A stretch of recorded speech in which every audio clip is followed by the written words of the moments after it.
Alibaba, the company behind the Qwen series of models, has come up with Qwen3 family of models. And the tagline is Think Deeper, Act Faster. And the flagship model released is Qwen3 235 billion parameters with active 22 billion parameters. As a result, it seems to achieve competitive results compared to state-of-the-art models like DeepSeek R1, O1, O3 Mini, Grok 3, and Gemini 2.5 Pro. So in this video, let's look into the Qwen3 series of models, the key features, their pre-training approach, and their post-training approach, and eventually look into how we can go about developing with Qwen3. Let's look at the key features of Qwen3. First is the hybrid thinking mode, meaning that we have a thinking mode and a non-thinking mode. If we go to their user interface demo, they also have the button to toggle between thinking and non-thinking mode. In terms of the performance on the standard benchmarks, we can see that with the non-thinking mode, the performance is pretty low, but with the thinking mode on, the performance keeps increasing. The next key feature is multilingual support.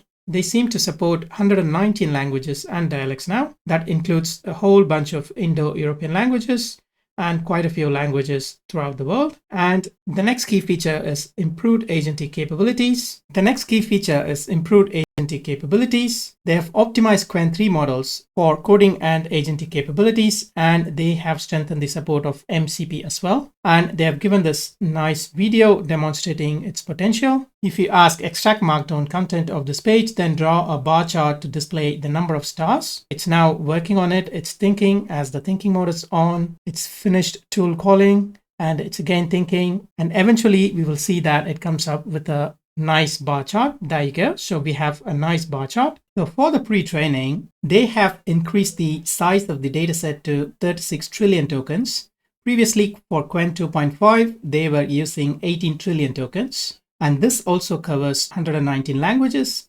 On top of that, they've gathered data from PDF-like documents, which wasn't happening for Qwen 2.5. And they do the pre-training in 3 stages. In the first stage, the model was pre-trained over 30 trillion tokens with context length of 4,000. Obviously, in this stage, the model just gained basic language skills and general knowledge. And in the second stage, S2, they improved the dataset by increasing the proportion of knowledge-intensive data, such as STEM, coding, and reasoning tasks. And the model was pre-trained on additional 5 trillion tokens. So that roughly adds up to 36 trillion tokens that they are mentioning here. And in the final stage, they use high quality long context data, extending the context length to 32,000 tokens, ensuring the model that can handle long input effectively. So that's the pre-training stage. So with that pre-training, they move on to post-training, which is more of a fine-tuning. So in the first stage, what they do is they fine-tune the model using diverse long chain of thought data covering various tasks and domains such as mathematics, coding, logical reasoning, and STEM problems. This step obviously gives fundamental reasoning capability. So that's the stage 1 here. And they move on to stage 2, which is the reasoning-based reinforcement learning step. They focus on scaling up the computational resources for reinforcement learning,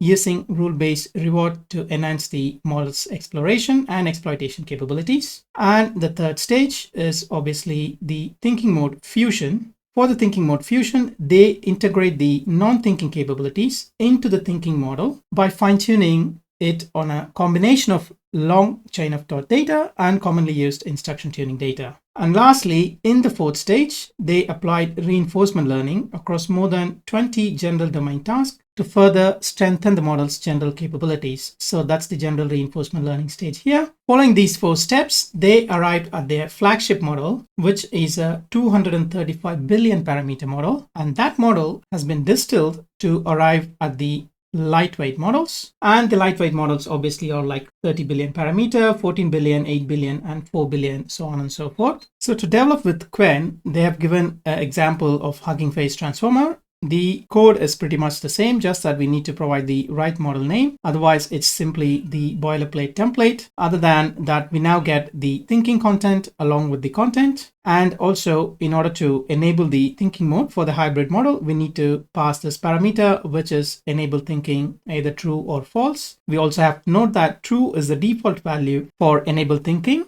So if we do not want the model to think, we actually have to set it to false rather than set it to true. And with VLM and sglang is just one line command. And the last but important thing to note is that in order to toggle between the thinking mode and the no thinking mode, we have to add this specifically to the user prompt or the system message to switch the model's thinking mode on or off. For example, we can see here the user input is really, and then it's giving a /think in the prompt, meaning that the thinking mode is now on. But for the rest of the ones, we didn't give /think, meaning that the think mode is off. So this is the advanced use case to toggle on and off the thinking capability. And then they have given the example for agentic use case as well, which is obviously by using MCP server. You define the tool and you define the assistant, which is the bot, and you give the list of tools as the function list, and you get the response by passing the message. So with that quick walkthrough of the model, I've come to chat.qwen.ai in order to give it a quick spin. I've obviously chosen their flagship model, which is the 235 billion parameter model. Once I have chosen that, I'm just going to ask how many R's are there in the word strawberry. I've literally given more R's and W's just for the sake of it. Let's find out what it says. The first group has 3 R's, and at the end, before the final Y, we see 3 more R's. So 3 plus 3 is 6, final is 6. So it got that right. Let's move on to some coding question. I'm going to ask a simple reverse words in string, which is nothing but, if you're given the sentence, the sky is blue, it needs to output blue is sky the. So I'm going to copy this text, paste it. I have come here.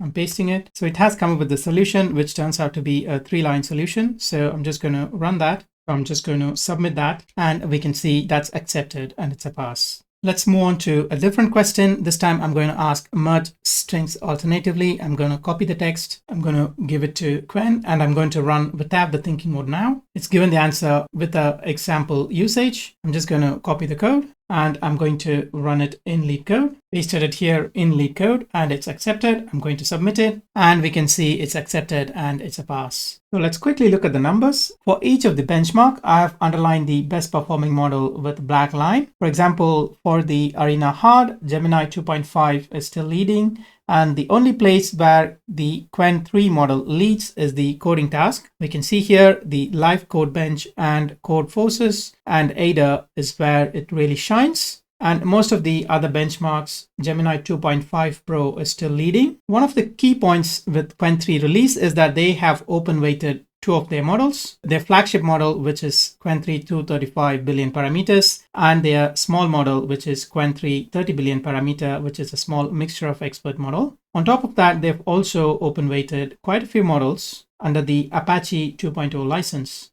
which is great. That was pretty much a quick walkthrough of the Qwen3 family of models, guys. Hope you liked it, and I will see you in my next video. Until then, take care.